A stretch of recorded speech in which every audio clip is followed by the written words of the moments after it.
What's going on, HPP family? Got another banger for you. You're missing a day this week because I forgot the camera, and your boy a little red because he was down at the coast doing a little fishing. Woo, keep them lines tight. Anyways, got a new project in that we're working on. This is a Chrysler 300 with the 5.7 in it, and we are installing a TorqStorm. I know a lot of you guys are interested in these TorqStorms and what they take to put on, so I'm going to give you a little sneak peek of us doing an install on one. So as you can see, we've got the blower on, bracket built, all that jazz, and now we're currently working on making space for the intercooler and getting all the piping made. Now on these kits, they don't come with piping, so all of it has to be fabricated. So kind of got the ball rolling here, a couple here. We're gonna go down, shoot down, come across into the intercooler, come out of the intercooler, and then come up through this cubby hole here. As you see, not a lot of space. So they supply a really long section here on the housing. So we're gonna cut this housing back to give us some more space, and then I'm probably gonna weld like a 45 or something here. Get us something good where we can get a coupler and a clamp on here, and then run it down and come down to the intercooler. As you can see, got some piping and some couplers and some T-clamps. So let's get after it. Side note, I've also been building the other neon, that gray one that's out there, putting together the built motor for this thing. So coming right along. That one's just, you know, pistons, rod, crank, new bearings, new oil pump, new water pump, timing belt, all that jazz, all new seals, front main, rear main, and then but stock head, stock turbo, pretty much everything else is stock. Just the heart of that thing will be built. Some more progress on our TorqStorm setup. As you can see, I welded a pipe to the housing to get us a kicker down through that triangle hole down here into our intercooler. And then I also welded our blow-off valve flange on, got that all cleaned up. Everything's been bead rolled on my Vibrant bead roller, so these pipes aren't going nowhere. And currently John is removing the other side headlight because we are in progress of making the bracket that's going to go across the crash bar here to support the intercooler. So as soon as we get that made, the only other thing I need to weld into the intercooler track. This kit doesn't supply anything for the intake air temp sensor, so I actually have a part somewhere right here from AGP that's for the SRT4 that I just need to modify the sensor a little bit, cut the tab off of it, and it will plug in to our Hemi sensor, and then gives us a screw-in adapter that's aluminum. Focus. Screw-in adapter that's aluminum for our sensor, so we don't have to worry about it blowing it out. I've seen a lot of guys, well, two guys with TorqStorm setups that they just poked a hole in the pipe and then shoved the sensor in there on one of the soft couplers. That ain't gonna bueno. That's a boost leak. You can pop it out, so on and so forth. So we aren't gonna do that.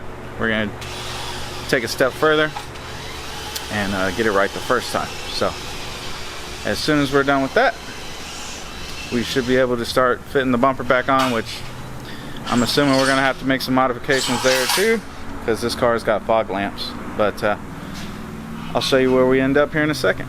As you can see, guys, there's a different black car on the dyno. That's the one we just did the built motor big turbo deal on. He had a relay go out on his fuel system, so we're repairing all that.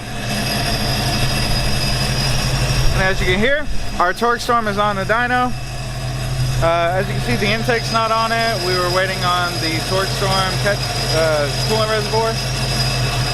Sorry, I got spider web on me.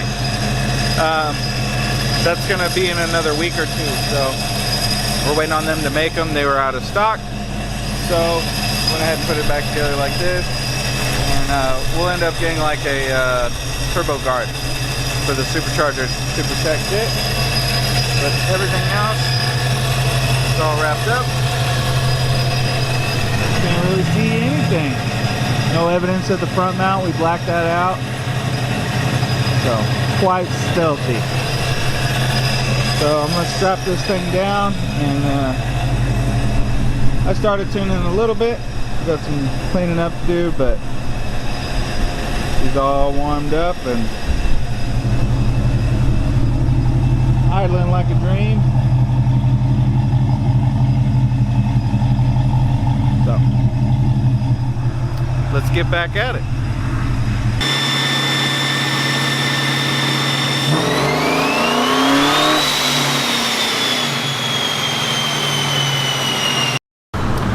As we move forward through our day, you guys recognize this Hellcat.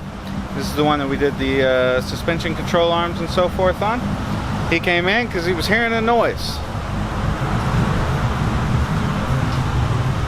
He's been going to our local drag strip a lot lately. He's also one of the people that competes on our local top 10 list. I'm not sure what place he's in right now. I want to say he's in 6th place or 5th. Maybe 6, I can't remember. But anyways, we appreciate him coming out and competing. But he went out this past Friday and was making some runs, and he heard some weird noises, so he brought it into us, and check this out. That's not supposed to be that way. So his drive shaft, the carrier bearing in the middle, has checked out. So we are currently looking for him for a drive shaft. In the meantime, I got our 300 strapped back on the dyno. You guys didn't see, I took it off and drove it.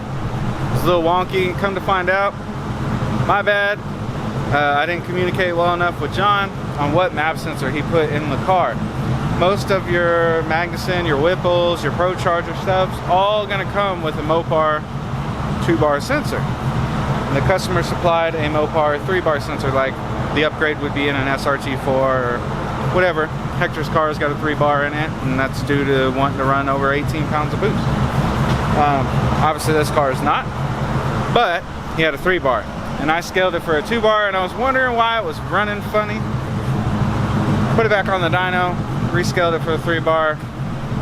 Now we're wrecking shop again. I made some pulls on the car that I didn't record. Right now I'm in the process of letting it cool down.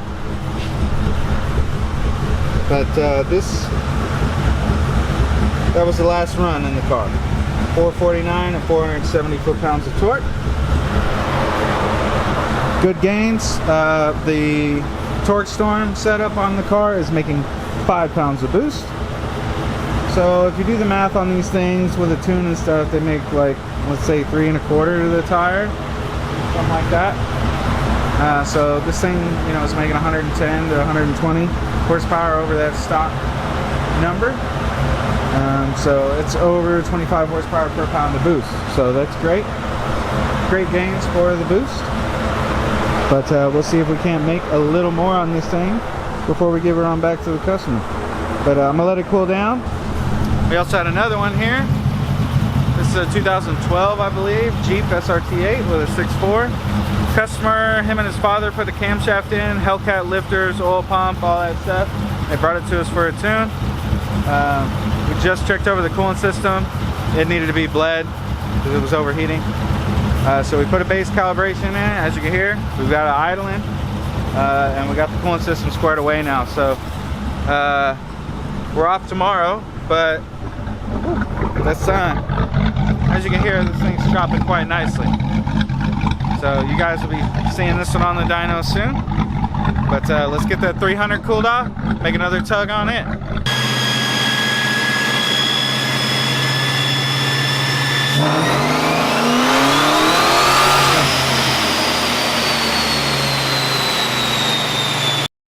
As we draw near to a close of this week, we've got the Jeep on the dyno, gonna start tuning on that. And as you can see, Royce's Corvette is outside. He's here to pick it up because we are gonna go to the track tonight and do some testing on it.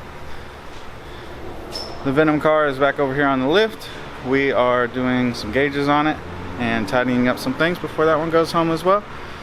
So let's wrap this week up strong.